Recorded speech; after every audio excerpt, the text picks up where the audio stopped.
فوج ہے، نہ کوئی ہٹو بچوں والا معاملہ ہے، کچھ نہیں، اکیلا امیر سفر کر رہا ہے اور ساتھ میں غلام ہے، خود کی ایک ہی اونٹنی ہے اور ایک اونٹنی کے ساتھ سفر ہو رہا ہے۔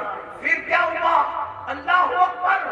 اور پھر کس شان سے سفر ہوا؟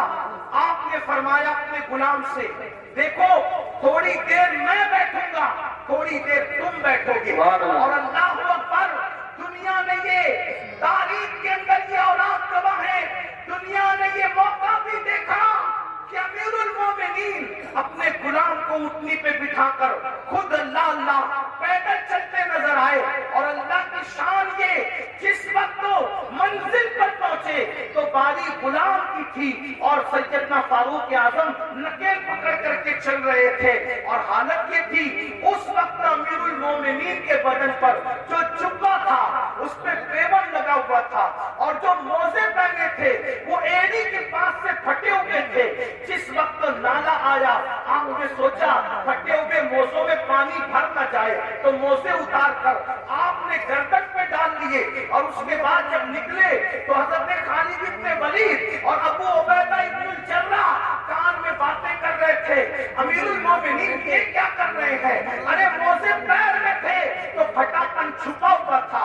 اتنے لوگ استقبال کے لیے آئے ہیں، مسلم بھی ہے، غیر مسلم بھی ہے، یہودی بھی ہے، عیسائی بھی ہے، مشرک بھی ہے، سب دیکھنے آئے کہ مسلمانوں کا امیر کیسا ہے۔ اور انہوں نے پھٹے ہوئے موزے کنڈے میں ڈال لیے، غلام کو بٹھا دیا، لوگ استقبال کرنے کے لیے آگے بڑھے۔ ان کو یوں لگا کہ جو نکیل پکڑ کے چل رہا ہے وہ غلام ہے اور جو سواری میں بیٹھا ہے وہ امام ہے۔ لیکن جب استقبال کے لیے لوگ آگے بڑھے جو نہیں پہچانتے تھے تو خالد بن ولید اور ابو عبیدہ بن الجراح نے کہا وہ آقا نہیں ہے ہمارا، یہ ہمارا امیر تو یہ ہے جو نکیل پکڑ کے چل رہا تھا۔ تو لوگوں نے پوچھا اس کو کیا ہو گیا؟ تو تب بتایا گیا ان کی ملکیت میں ایک ہی اونٹنی تھی اور غلام کو ساتھ لائے، تو انصاف کا تقاضا یہ تھا کہ جتنی دیر یہ بیٹھیں گے اتنی دیر غلام بھی بیٹھے گا، اور جتنی دیر غلام پیدل چلے گا اتنی دیر یہ پیدل چلیں گے۔ اور باری اس کی تھی، اللہ اکبر! چپکے سے کسی جوان نے کان میں کہا امیر المومنین اتنے لوگ استقبال کے لیے آئے ہیں، پیون والا جبہ پہنا ہے، پھٹا ہوا موزہ کندھے پہ ڈال دیا ہے، آپ نے کیا کیا؟ تو آپ نے غصے میں کنکر اٹھائے اور اٹھا کر کے ان پہ مارتے ہوئے فرمایا کہ حضور علیہ السلام کے پردہ فرمانے کو ابھی ایک صدی بھی نہیں بیتی اور تم اتنی جلدی تمہاری سوچ بدل گئی، اتنی جلدی تمہاری فکر بدل گئی، اتنی جلدی تمہارے خیالات بدل گئے۔ فرمایا واللہ ہمیں عزت کپڑوں کی اور سواری کی وجہ سے نہیں ملی ہے، ہمیں عزت اسلام کی وجہ سے ملی ہے، نبی کی وفاداری کی وجہ سے ملی ہے۔ جب تک ہم اسلام کا دامن پکڑے رہیں گے اور حضور سے وفاداری کرتے رہیں گے اس وقت تک اللہ ہمیں عزت عطا فرماتا ہے۔ آپ مجھے بتائیں، اللہ اکبر!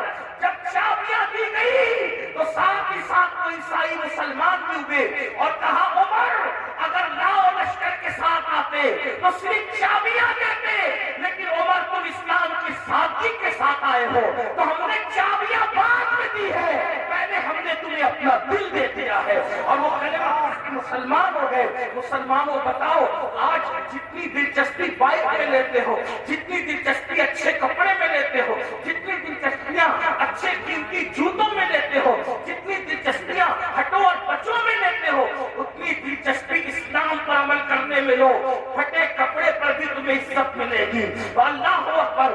پیدل چلنے پر بھی تمہیں عزت ملے گی، تمہیں وقار ملے گا۔ غربت کے باوجود بھی دنیا تمہارے قدموں میں اپنا سر رکھنے پہ مجبور ہو جائے گی۔ اللہ اللہ! مجھے بتاؤ سرکار غریب نواز کے پاس کون سی دولت تھی، کون سی حکومت تھی، کون سی طاقت تھی، مگر خلجی سے لے کر اکبر اعظم تک سب غریب نواز کے قدموں میں اپنا سر رکھ کر کے بتا رہے ہیں اللہ اکبر! بادشاہ شان والا نہیں ہوتا، جس کے پاس دین ہوتا ہے وہ شان والا ہوتا ہے۔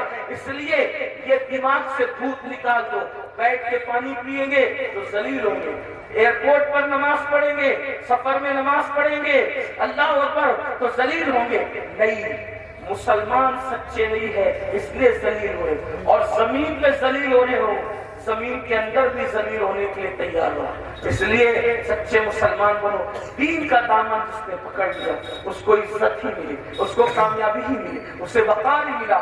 آج کی اس محفل میں آپ کو پیغام دیا جاتا ہے، دین کو سینے سے لگاؤ، قرآن کی تعلیم کو عام کرو۔ دستار بندی کا جلسہ ہے، قرآن کی تعلیم کو عام کرو، اپنے بچوں کو اتنا علم دو کہ تمہارے بچے فرض علوم کیا ہے، ایمان کیا ہے، کفر کیا ہے، دین کیا ہے، دین کے خلاف کیا ہے، سب تمہارے بچوں کو آنا چاہیے۔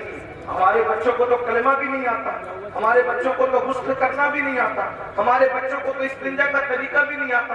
اس لیے جتنے علوم فرض ہے، ایک مسلمان کو جتنا علم سیکھنا فرض ہے، اتنا علم اپنے بچوں کو دو، اپنی بچیوں کو دو، اور ساتھ ہی ساتھ دنیاوی تعلیم پر بھی محنت کرو۔ 10ویں اور 12ویں سے اپنے بچوں کو بچیوں کو ڈراپ آؤٹ مت کر لو، اٹھا مت لو، بلکہ اپنے بچوں کو اپنی بچیوں کو اعلیٰ تعلیم دو، دنیاوی تعلیم، اعلیٰ تعلیم دو، اتنی اچھی تعلیم دو کہ آپ کے بچہ، کوئی بھی بچہ ڈگری کے بغیر نہ رہنے پائے۔ ہر بچے کو ڈگری دو۔ آپ کہتے ہیں نوکری نہیں ملتی، ہم نوکری کے لیے بچوں کو نہیں پڑھاتے، ہم اچھا انسان بنانے کے لیے بچوں کو پڑھاتے ہیں۔ اپنے خرچے کم کرو، اپنے اخراجات کم کرو۔ ہر محفل کا ہمارا پیغام یہ ہے، علم پہ محنت کرو، اور ایک پیغام یہ بھی ہے، شادیوں میں لاکھوں کروڑوں خرچ کرنے کی بجائے وہ لاکھوں روپے جو وہ اسکول کالجز بنانے پہ خرچ کرو۔ مسجدوں کے مینار بہت اونچے بنا کر کروڑوں روپیہ خرچ کرنے کی بجائے وہ کروڑوں روپے تعلیم گاہوں پہ خرچ کرو، کیونکہ مسجد کا اونچا مینار ہمارا کوئی فائدہ نہیں کر سکتا، لیکن اگر ہم نے تعلیم گاہیں مضبوط بنائی تو اس سے اچھے انسان پیدا ہوں گے۔ ہمارے یہاں عمارتوں کی اہمیت نہیں ہے، ہمارے یہاں اچھے انسانوں کی اہمیت ہے۔ تو دانشگاہیں بناؤ، اور مسلمانوں کو اللہ نے اتنی دولت سے نوازا ہے کہ ایک ایک مسلمان ایک ایک ادارہ بنا سکتا ہے، بلکہ جو مالدار ہے میں تو ان کو مشورہ دیتا ہوں کہ 4 فیکٹری ڈالنے کی بجائے 3 فیکٹری ڈالو، اور 1 فیکٹری کی بجائے ایک اچھا اسکول بناؤ، کیونکہ اسکول اچھا بزنس بھی ہے اور اچھی قوم کی خدمت بھی ہے۔ ایسا نہیں کہ اسکول سے پیسہ نہیں کما سکتے، اسکول سے بھی آپ پیسہ کما سکتے ہیں، لیکن اچھا کیا ہوگا کہ تعلیم بھی عام ہوگی اور آپ کا اچھا بزنس بھی ہوگا۔ بہت مالدار لوگ ہیں آپ کے آس پاس میں، بہت مالدار۔ بھائی جلسے پر جب آپ لوگ لاکھوں روپیہ خرچہ کرتے ہو تو عمارتوں پہ کیوں نہیں خرچ کر سکتے؟ میں سمجھتا ہوں کہ مراد آباد ضلع میں جتنے جلسے ہوتے ہیں، اگر اس کا سال کا آپ تخمینہ نکال لیں تو اربوں روپے جائیں گے، کروڑوں نہیں اربوں روپے جائیں گے۔ میری اپنی معلومات کے مطابق کوئی شب ایسے نہیں گزرتی جب اتنا بڑا جلسہ آپ کے یہاں نہیں ہوتا۔ روز جلسے ہوتے ہیں، روز ہوتے ہیں جلسے، تو آپ لاکھوں روپے جو جلسوں پہ خرچ کرتے ہو، میں یہ نہیں کہہ رہا کہ جلسے بند کر دو، ایسا نہیں، میری بات کا برا مت ماننا، غلط مطلب مت نکالنا، جلسے کرو، لیکن جلسے سے زیادہ اہمیت عمارتیں بناؤ، تعلیم کو عام کرو۔ لوگ تعلیم مہنگی کر رہے ہیں، تم تعلیم سستی کرو تاکہ اپنے بچوں کو ہر بندہ پڑھا سکے۔ اپنے باپ کے نام سے مسجدوں میں قرآن رکھنے کی بجائے اپنے باپ کے نام سے بچوں کی فیس بھر دیا کرو اصالِ ثواب کے لیے۔ اس لیے کہ علماء سے پوچھو کہ جب مسجد میں ابا کے اصالِ ثواب کے لیے قرآن رکھتے ہیں، وہ برسا برس ہو جاتے ہیں، سینکڑوں قرآن تھپی میں رکھے ہوئے ہیں، کوئی ان کو ہاتھ تک نہیں لگاتا۔ مسجد کے اندر 10-20 قرآن کے سوا اور زیادہ قرآن کی ضرورت نہیں ہے، اس لیے کہ تلاوت کرنے والے کتنے ہیں۔ بڑی معذرت کے ساتھ میں کسی کی بے عزتی نہیں کرنے آیا، لیکن میرے بھائیوں دیندار لوگ بھی مسجد میں قرآن کھول کے قرآن نہیں پڑھتے، یہ حالات ہیں۔ تو پھر آپ اپنے ابا کے اصالِ ثواب کے لیے قرآن کیوں مسجد میں رکھتے ہو؟ وہ تو تھپی میں رکھے ہوتے ہیں نا، تو آپ اصالِ ثواب کے لیے یہ بھی کر سکتے ہو۔ آپ علماء سے پوچھیے، علماء بتائیں گے میری بات کی، اگر یہ تائید کریں تو کریں، اچھی باتیں نہیں کر سکتے، اگر یہ تائید تو یہ میری اصلاح کرتے ہیں۔ اصالِ ثواب کا مطلب ہے کوئی بھی ثواب کا کام کرو اور اس کا اصال کسی کی بھی روح کو کر دو تو اس کو ثواب تو ملے گا۔ تو اپنے ابا کے لیے آپ چنے تقسیم کرنے کی بجائے آپ اپنے ابا کی اصالِ ثواب کے لیے قلم تقسیم کرو نا، آپ اپنے ابا کی اصالِ ثواب کے لیے کتاب تقسیم کرو نا، آپ اپنے ابا کی اصالِ ثواب کے لیے کاپیاں تقسیم کرو نا، یہ بھی تو اصالِ ثواب کی ایک شکل ہے۔ اپنے اماں کی اصالِ ثواب کے لیے کپڑے تقسیم کرنے کی بجائے اپنے اپنے اسکول کے بچوں کو یونیفارم تقسیم کرو، یہ بھی تو ہو سکتا ہے. تھوڑا سوچ بدلو، خیال کرو. لیکن ایک بات میں آپ کو بتاؤں، آپ کو ایک بات طویل ہو رہی لیکن ایک بات بتاؤں. ایک بادشاہ کے دور میں ہاؤس پر سپاہی لوگ پہرے دیتے اور نسلاً بعد نسل وہ چلتے آ رہا تھا. سپاہی وہاں کھڑے رہتے تھے، ہاؤس پہ پہرا دیتے تھے، کھڑے رہتے تھے، ہاؤس پہ پہرا دیتے تھے. تو بادشاہ لوگ بدلتے رہے لیکن ہاؤس پہ پہرا قائم رہا. ایک دن بڑا ہوشیار بادشاہ آیا، اس نے بولا کہ یہ جو پچھلے سب چلے آ رہے ہیں نا، تو اسی کے اندر ہم گھوم رہے ہیں، تو کچھ صحیح بھی کر رہے ہیں، کچھ غلط بھی کر رہے ہیں. تو بھائی حالات اور زمانے کے تحت کچھ سیٹ کرو نا.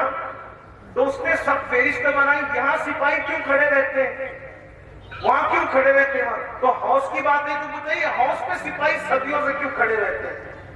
تو بولے حضرت پتہ نہیں کیوں کھڑے رہتے ہیں سپاہی. بولے کہ ہٹاؤ اس کو، جب کچھ کہا نہیں ہے وہاں تو ہٹاؤ. تو پوچھا جب بڑے بزرگوں سے کہ یہاں سپاہی کیوں کھڑے رہتے زبردستی کا. ابھی زبردستی ہے، ایک دور تھا کہ تمہارے خاندان کی عورتیں اس ہاؤس میں غسل کرنے جاتی تھی، تو کوئی اجنبی مرد وہاں نہ چلا جائے اس لیے وہ سپاہی کھڑے کرتے تھے. اب تو حمام بن گئے نا، تو اب ہاؤس میں غسل کرنے کی ضرورت ہی نہیں ہے. عورتیں تو غسل کے لیے بند ہو گئی مگر سپاہی برابر کھڑے. تو اس کا مطلب یہ ہے کہ اپنی طاقت ضائع ہو رہی ہے نا. ان سپاہیوں کو یہاں سے ہٹا کر کے اور لگا. تب ہر بندہ کیا کر رہا ہے کہ میں اپنے ابا کے لیے کنویں کھدواؤں. میں اپنے ابا کے لیے کیونکہ کنواں کھدوانے کا ذکر حدیث میں آیا ہے. اللہ کے بندوں بالکل کنواں کھدوانے کا ذکر حدیث میں آیا ہے، لیکن حدیث میں کیوں آیا ہے ان علماء سے پوچھو. حدیث میں کیوں آیا ان علماء سے پوچھو تو کہا کیوں آیا ہے. بھائی اصل میں حدیث میں اس لیے آیا کہ اس دن جس دن حضرت صاحب نے پوچھا تھا کہ میری ماں کا انتقال ہو گیا، میں اس کے سارے ثواب کے لیے کیا کر سکتا ہوں. تو اس وقت مدینے والوں کو پانی کی بہت ضرورت تھی. توجہ ہے آپ کی. اس وقت مدینے والوں کو پانی کی بہت ضرورت تھی. تو جس کی ضرورت تھی حضور نے اس کی طرف ان کی توجہ دلائی اور فرمایا ضرورت پانی کی ہے تو کنواں کھدوا دو.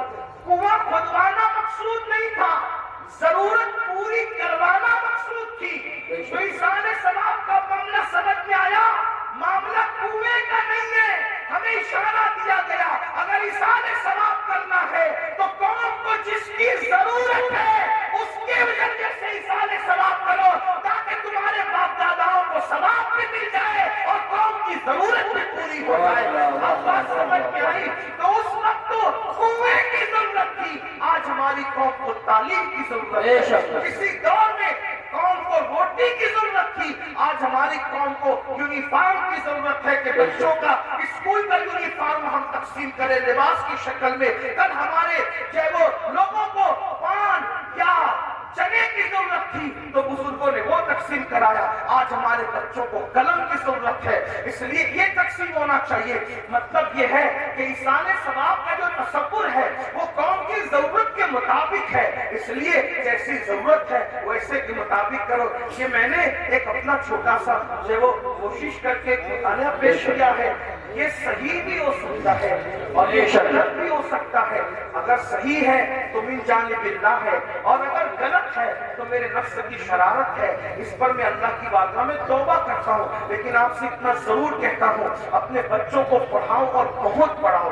تعلیم کے لیے بہت محنت کرو. 8 گھنٹہ نہیں، اگر 16 گھنٹہ محنت کرنا پڑے تو آپ محنت کرو. لیکن کسی بچے کو ان پڑھ مت رہنے دو، جاہل مت رہنے دو. خوب پڑھاؤ. اگر لوگوں کے کندھے سے کندھا ملا کر جینا ہے، لوگوں کے کندھے سے کندھا ملا کر کھڑے ہونا ہے، لوگوں کے ساتھ ساتھ چلنا ہے، تعلیم کے بغیر نہیں چل سکتے. تعلیم حاصل کر کے لوگوں کی ضرورت بن جاؤ، لوگوں کی ضرورت بن جاؤ.